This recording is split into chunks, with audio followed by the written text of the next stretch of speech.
सभी को नमस्ते। बीएससी भाग प्रथम में यांत्रिकी पुस्तक अपने चल रही है। इसका अपना चैप्टर चल रहा है dynamics of system of particle. इसमें अपना आज का टॉपिक रहेगा प्रत्यास्थ एवं अप्रत्यास्थ टक्कर। टक्कर जो है वो रेखीय संवेग संरक्षण का उदाहरण है और टक्कर जो है वो सामान्यतः दो प्रकार की होती है। पहली है आपकी प्रत्यास्थ टक्कर और दूसरी है अप्रत्यास्थ टक्कर।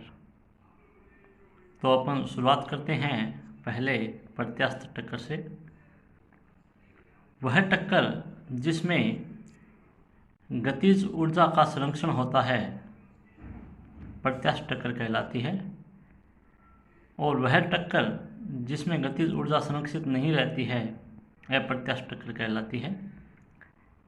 अप्रत्यास्थ टक्कर में टक्कर के पश्चात कण जो है वो परस्पर चिपक जाते हैं।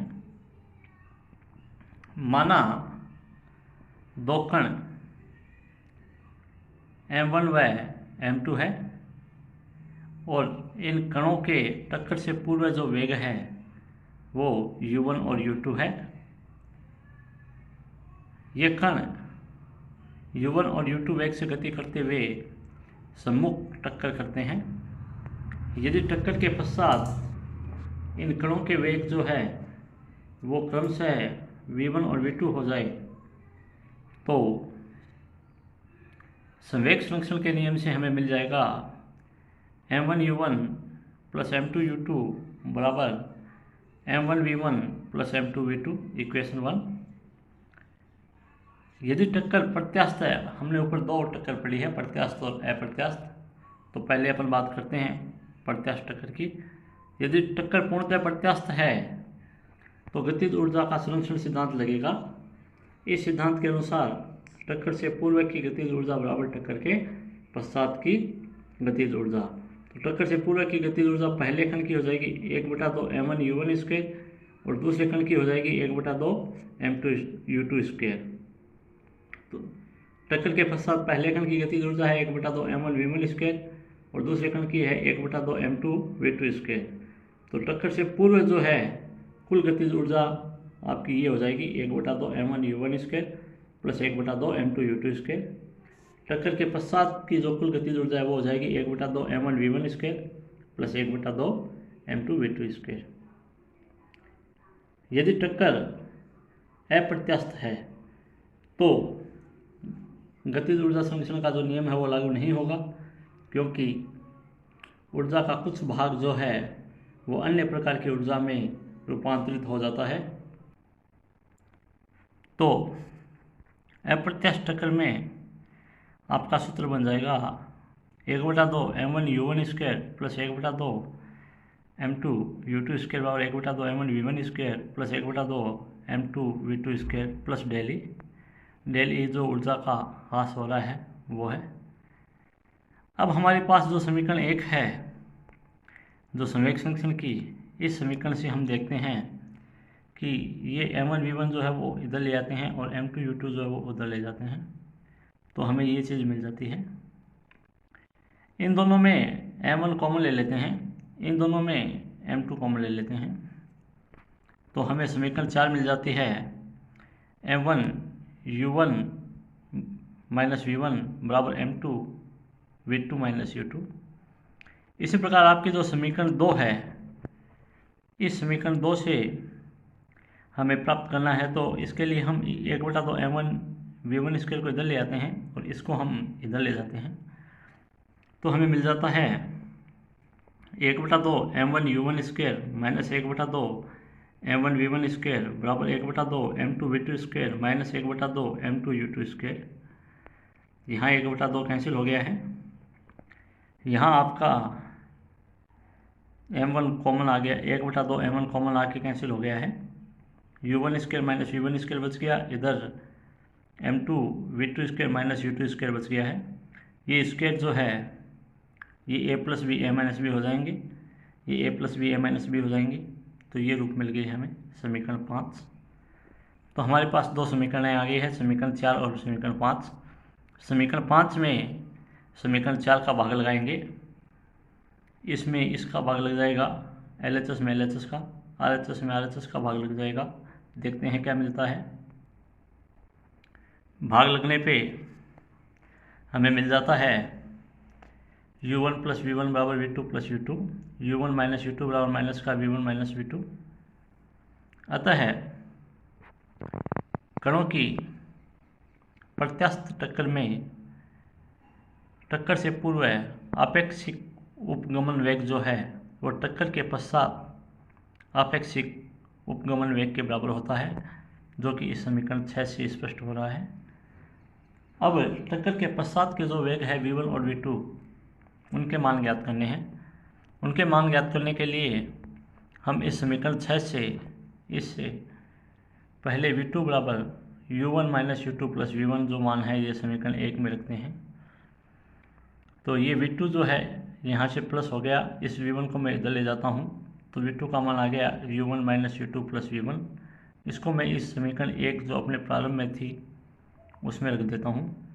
तो समीकरण 1 थी M1 U1 plus M2 U2 बराबर M1 V1 plus M2 V2। तो यह V2 का मान यहाँ रख दिया है मैंने। ये स्टेप आपके एज इट इज आ गए। M2 का इन तीनों में अंदर गुणा हो गया है, इन तीनों में गुणा होके ये आपका M1 U1 यहाँ पे एज इट इज आ गया है, और ये आपका M2 U1 जो यहाँ पे था वो इधर माइनस आ गया है। फिर आपका M2 U2 यहाँ पे आ गया, और ये M2 U2 जो माइनस था वो इधर आके प्लस हो गया।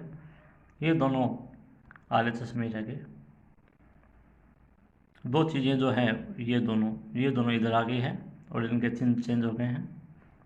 अब इन दोनों में U1 कॉमन आ गया है, M1 माइनस M2 बच गया है, और ये 2M2 U2 हो गया है। M1 प्लस M2 V1 हो गया है। तो यहाँ से यदि मैं V1 का मान ज्ञात करना चाहूँ तो V1 का मान हमें मिल गया है, यहाँ से इस V1 का मान जो है वो M1 बटा M2 का, M1 प्लस M2 का इन दोनों में भाग लग जाएगा। तो V1 का मान मिल जाएगा V1 बराबर M1 माइनस M2 बटा M1 प्लस M2 गुणा U1 प्लस 2M2 बटा M1 प्लस M2 गुणा U2, समीकरण 7 है। इसी प्रकार ये जो आपकी समीकरण 6 है, इस समीकरण 6 से V1 का मान ले लेते हैं। तो V1 यहाँ से देखो माइनस हो रहा है, तो इसको इधर लेते ही या V1 का मान हो गया V2 minus U1 plus U2 मिल जाएगा। V1 बराबर V2 minus U1 plus U2। ये मान पुनः समीकरण 1 में रख देता हूँ। यहाँ पे V1 का मान रख दिया है। अगली स्टेप में हमने इस M1 को इन तीनों से गुणा कर दिया है। ये आपका M1 U1 यहाँ एज इट इज है, इधर से M1 U1 माइनस का है वो प्लस में आ गया है।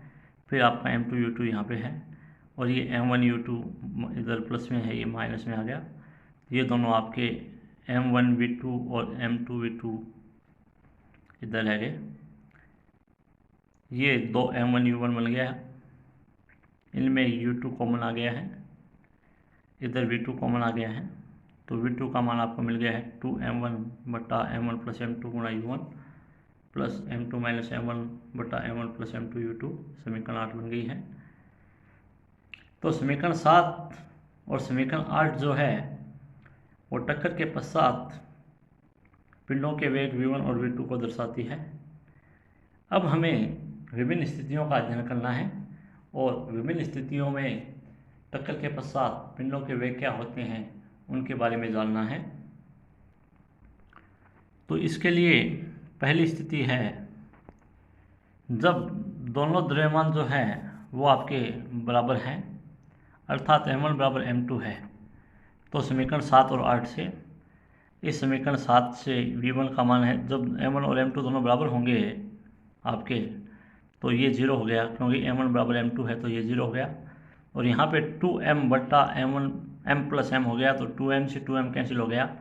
V1 का मान आ गया आपका U2, तो ये V1 का मान जो है वो U2 हो गया।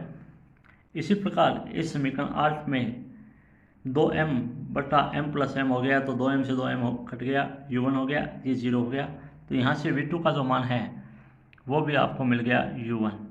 समीकरण 9 और 10 जो है वो दो पिंडों के बराबर होने पर टक्कर के पश्चात पिंडों के वेगों को दर्शाती है, और इससे स्पष्ट होता है कि यदि सीधी टक्कर में दोनों पिंडों या दोनों कणों के द्रव्यमान बराबर है तो उनके जो वेग हैं वो परस्पर बदल जाते हैं। यानी पहले का जो वेग होगा वो टक्कर के पश्चात दूसरे का हो जाएगा, और जो दूसरे का वेग है वो टक्कर के पश्चात पहले का हो जाएगा। अब दूसरा केस है m2 द्रव्यमान का कण स्थिर है अर्थात u2 बराबर 0 है। तो समीकरण 7 और 8 से वही समीकरण 7 और 8 अपने काम में आएगी। ये 7 है और ये 8 है। इसमें m2 द्रव्यमान का कण स्थिर है। m2 द्रव्यमान का जब कण स्थिर है तो u2 का मान जो है वो 0 हो जाएगा। तो ये 0 हो गया तो v1 का मान आपको केवल ये मिल जाएगा, ये रहा। और समीकरण 8 से ये हट गया क्योंकि u2 0 है, दूसरा पिंड स्थिर अवस्था में टक्कर के पूर्व है, तो ये 0 में आ गया u2 का मान 0 होने के कारण, तो v2 का मान ये मिल गया। इसमें भी यदि दोनों पिंडों के द्रव्यमान बराबर हैं, एक कंडीशन और लगा रहा है, तो दोनों के पिंड बराबर हो जाएंगे तो ये m1 माइनस m2 ये वापस 0 हो गया, तो v1 का मान 0 हो जाएगा और v2 का मान जो है वो u1 के बराबर हो जाएगा। स्पष्टता है प्रथम कण टक्कर के पश्चात स्थिर हो जाता है एवं द्वितीय कण जो है वो प्रथम कण के वेग से गति करता है। तो इस प्रकार अपने को समीकरण 7 और 8 में दी गई कंडीशन लगानी है। तीसरे और चौथे पद में अपन शॉर्ट में इनको देखते हैं। यदि m2 is greater than m1, यदि दूसरा पिंड का जो द्रव्यमान है वो पहले पिंड के द्रव्यमान से ज़्यादा है और m2 स्थिर है अर्थात u2 बराबर 0 है, तो उन्हें समीकरण 7 और 8 से हमें मिल जाएगा v1 बराबर माइनस का u1 और v2 बराबर 0। अतः जब कोई हल्का कण किसी भारी कण से टकराता है तो टक्कर के पश्चात उसका वेग जो है वो विपरीत दिशा में हो जाता है और भारी कण जो है वो लगभग स्थिर अवस्था में रहता है। जैसे टेनिस की बॉल को हम दीवार पे मारते हैं तो वो वेग दीवार जो है उसी वेग बॉल जो है वो दीवार से टकराने के पश्चात उसी वेग से विपरीत दिशा में गति करती है। वेग का परिमाण नहीं बदलता है, केवल दिशा बदलती है।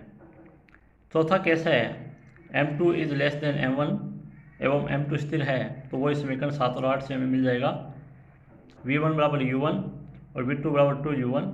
अतः जब कोई भारी कण किसी हल्के कण को टक्कर मारता है तो भारी कण के वेग में कोई विशेष अंतर नहीं आता, लेकिन हल्का कण जो है वो भारी कण के वेग के दुगने वेग से गति करता है।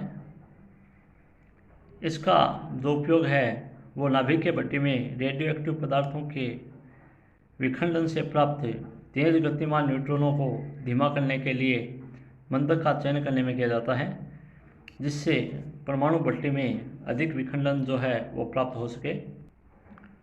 पांचवा जो अनुप्रयोग है वो है टक्कर के पश्चात यदि कण चिपक जाते हैं,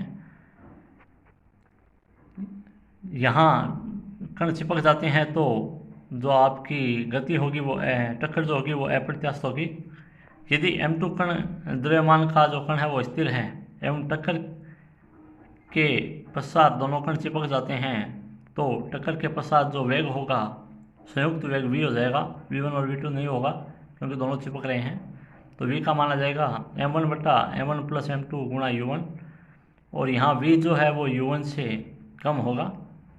अतः टक्कर के कारण कण के समूह का जो वेग है v वो m1 द्रव्यमान वाले कण के वेग u1 से कम होगा। अब हम चलते हैं टक्कर के पश्चात चिपकने वाले कण की गतिज ऊर्जा में कमी।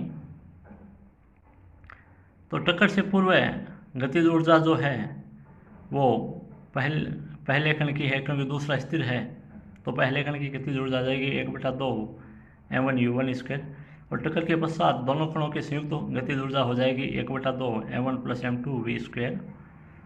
चित्र जो दिखाया गया है इसमें इस स्थिति को दर्शाया गया है कि पहले कण का द्रव्यमान m1 है, वेग u1 है, दूसरे पिंड का द्रव्यमान m2 है, वेग u2 बराबर 0 है। टक्कर के पश्चात दोनों चिपक जाते हैं और v वेग से गति करते हैं। तो यहाँ जो है टक्कर के पश्चात की गतिज ऊर्जा T2 जो है, इसका मान ज्ञात करने के लिए यहाँ V का जो मान है वो ये रख देते हैं समीकरण 11 से। समीकरण 11 से मान यहाँ पे रख दिया है V का, तो ये स्क्वायर हो जाएगा। m1 प्लस m2 एक ऊपर से कैंसिल हो गया, m1 स्क्वायर u1 स्क्वायर ऊपर है, तो ये T2 का मान मिल गया है। अब यदि मैं इस T1 के मान और इस T2 के मान का जो अनुपात ज्ञात करूँ T2/T1 में, तो इसमें भाग लगाने पे सब कुछ कट जाएगा, m1/m1 प्लस m2 बच जाएगा, जिससे स्पष्ट हो जाएगा कि T2 का जो मान है वो T1 से कम है, अर्थात टक्कर के पश्चात की जो गतिज ऊर्जा है वो टक्कर से पूर्व की गतिज ऊर्जा से कम है। अतः टक्कर के पश्चात चिपकने वाले कणों में ऊर्जा का ह्रास होता है और ऊर्जा में यह कमी जो है वो ऊष्मा, ध्वनि अथवा अन्य ऊर्जा में परिवर्तन के रूप में होती है। तो ये अपना आज का टॉपिक था, प्रत्यास्थ और अप्रत्यास्थ टक्कर। धन्यवाद।